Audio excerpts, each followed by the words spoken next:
What's up, you guys? I hope you and your family and friends are all staying safe during these quarantines and COVID. I know it's crazy times for sure, but today we're going to be working on the Legacy GT, and I'm telling you what, you guys, I am this close to going full send on this build. So with a little extra free time on my hands, I've been trying to work on the Legacy and just get a few things done on it that I've been neglecting over time. Now, recently I started working at Griot's Garage, and if you're not familiar, Griot's Garage is a car care company that's local to me here in Tacoma, Washington.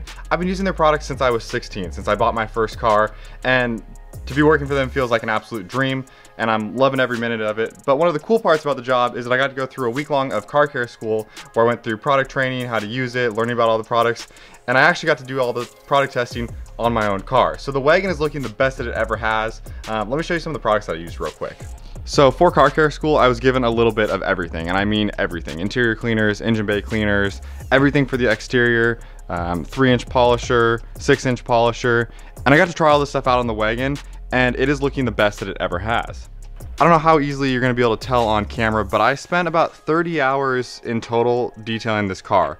The paint looks hands down the best that it's looked in a very long time. I was able to remove probably 95% of the scratches and swirls that were in this, you know, minus any real major scratches that were still there and were just too deep to get with the polisher. Spent some time getting the engine bay all cleaned up, and I mean, it really looks amazing, which inspired me to go ahead and take care of these fuel lines that are in here. I've never liked how I ran them over the top here. It's sitting right on top of the boost controller, and you can see it's actually rubbing here a little bit on this alternator shroud. So I went ahead and ordered all new fuel lines. We're gonna run them around and hide them a little bit cleaner and do full AN fittings there. Now, the really unfortunate part about getting the rest of the car looking so good is that all of the imperfections became that much more evident. So as you can see, the little rock chips and whatnot that are kind of littered across the front hood, obviously chips along the grill here, and the front bumper, you can't really see it in this light here, but it's just been battered from all the rallies. We've probably done like 10,000 miles across the country in this car for rallies alone. And then there's the wheels. If you've been watching the channel for a while, you would know before the last Western Express we went on, I took my wheels in to get new tires put on before the event, and the tire shop managed to damage all 4 wheels. Now, there's a little bit of scratching all around here. Fortunately, it's just the actual paint on there and no damage to the actual metal. But I've been neglecting to do anything about it for a while now, and I'm getting ready to make some changes here. And seeing those areas of imperfections is just extra noticeable with the rest of the car looking so good. So it's time to start taking care of this car a little bit more and fixing the things that I've been neglecting for a while now. So we're gonna start probably in phases here. I'd like to start with the wheels, tires, suspension, and changing the brake color.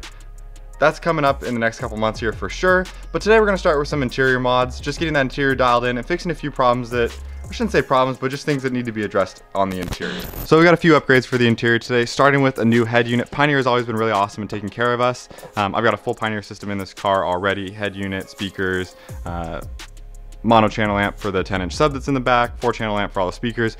It's fully decked out.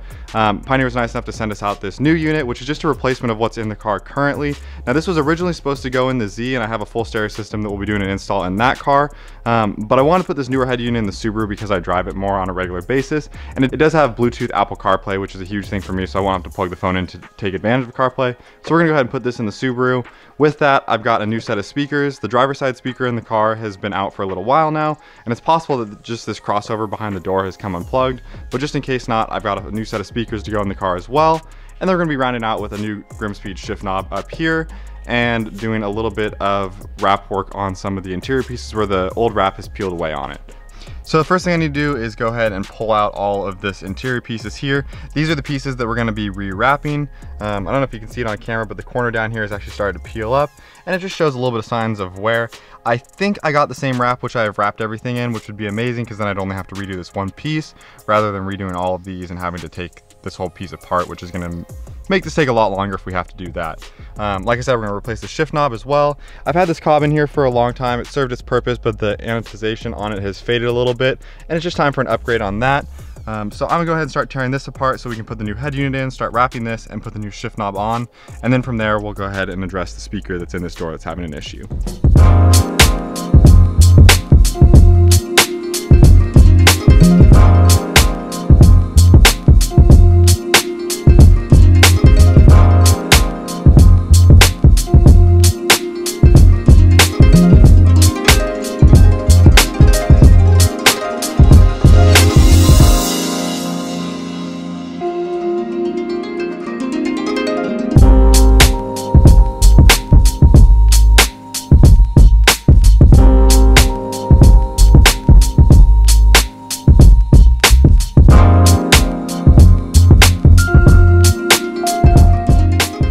Alright, so I am by no means an expert in the wrap game, by any stretch of the imagination, but I did wrap these pieces last time, and they turned out pretty well, so I'm gonna go ahead and try my hand at it again. I picked up some matte black Avery. I can't remember what was on there before, so I'm hoping this stuff matches close enough that I don't have to redo everything, just the shifter surround.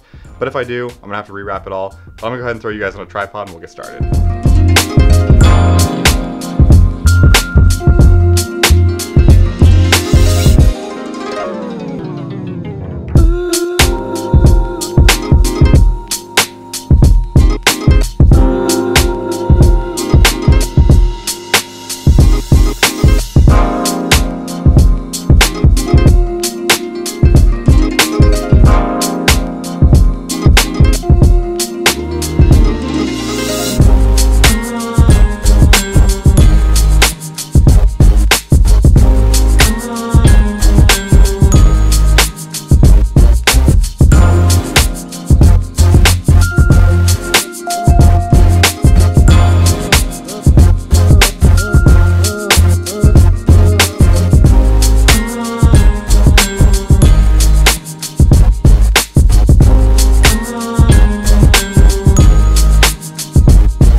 Alright, quick update for you guys. So basically it didn't match perfectly. When I had it outside the car, I thought it was going to be close enough, but when I went and put it in the car, for whatever reason, the bottom portion around the shifter and the little pocket that's in there had been rewrapped, the top part had not, and it was just obvious that it hadn't been. There was like a slightly different sheen to the matte finish, so I've got the two pieces here from the doubled in piece, and I'm going to go ahead and get those rewrapped so we can start actually putting everything back in the car.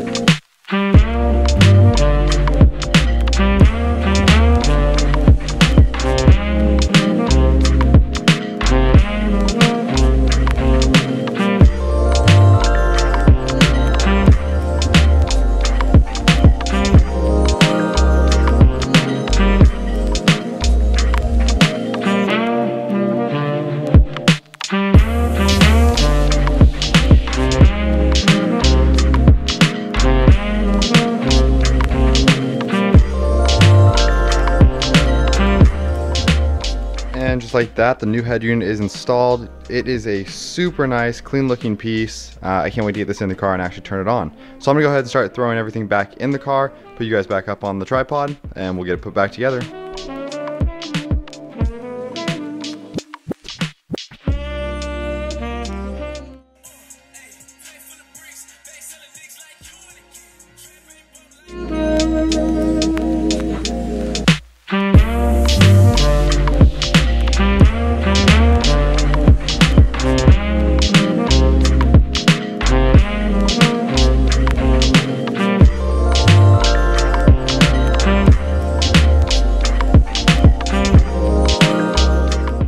So everything in here is back in, looking really nice. I'm super glad I rewrapped everything. I think it just flows super nicely. So now we gotta go ahead and get the shift knob on. With the Grimspeed knob, there's a little boot retainer basically that screws on there that actually holds this up. That's for any of the transmissions with the 5-speed because that's how the boot works. If you have a 6-speed, it's just a little bit of a different setup and you can screw it right on. So I'm gonna go ahead and pull this out, and then we've got the shift knob over here. I went with one of their stainless steel stubby options, is what they call this one, but it's super solid. I would guess it's easily 2 to 3 times the amount of weight of the cob knob that was on there, so I'm definitely curious to see how that feels actually when you're driving the car. But I'm gonna go ahead and pull these out real quick, set the camera down, and I'll show you what it looks like. So here's a better look at the shift knob, but very nice stainless steel, super solid. I like how it fits in your hand. So yeah, super stoked on that. I'm gonna go ahead and screw this guy on over here, which is that little boot retainer I was telling you guys about. So that just screws on all the way down, and then the shift knob will screw on top of it. All right, I pulled the boot up around this piece off camera just because I needed 2 hands for it. But once you've got that piece screwed all the way down, the actual shift knob just screws on the top like that. And I can tell you I am already loving how this looks. Yeah, that looks super clean. Feels great in hand. You can definitely tell there's a little more weight behind it, which is really awesome. And I just love how that ties in with the interior, and it was time for a little change in here. All right, that whole install went way more seamlessly than I was expecting. The wrap didn't take as long as I had thought, which is awesome. And we got everything put back together, and I'm super pleased with the end result. The new head unit is kick-ass. I love that Bluetooth CarPlay that system has. That's a huge plus for me that I don't have to plug my phone in to get all the CarPlay options. And I love the Grimspeed shift knob. It just gives a nice upgrade to the interior, and it's always nice to change things up every once in a while. So yeah, I'll show you guys what it looks like here in a second.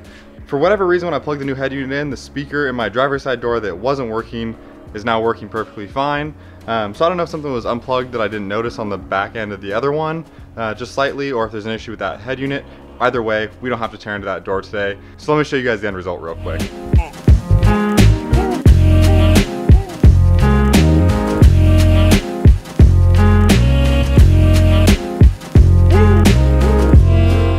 I hope you guys enjoyed today's video. I am super excited with how the Wagon's looking right now, and even more excited to get started on this next phase of the build. I've been through so much with this car over the last 8 years that I've owned it, and I'm really excited to take it to the next level and start working on some of those mods we've been talking about for a long time. But until next time, peace out, and I'll see you guys soon.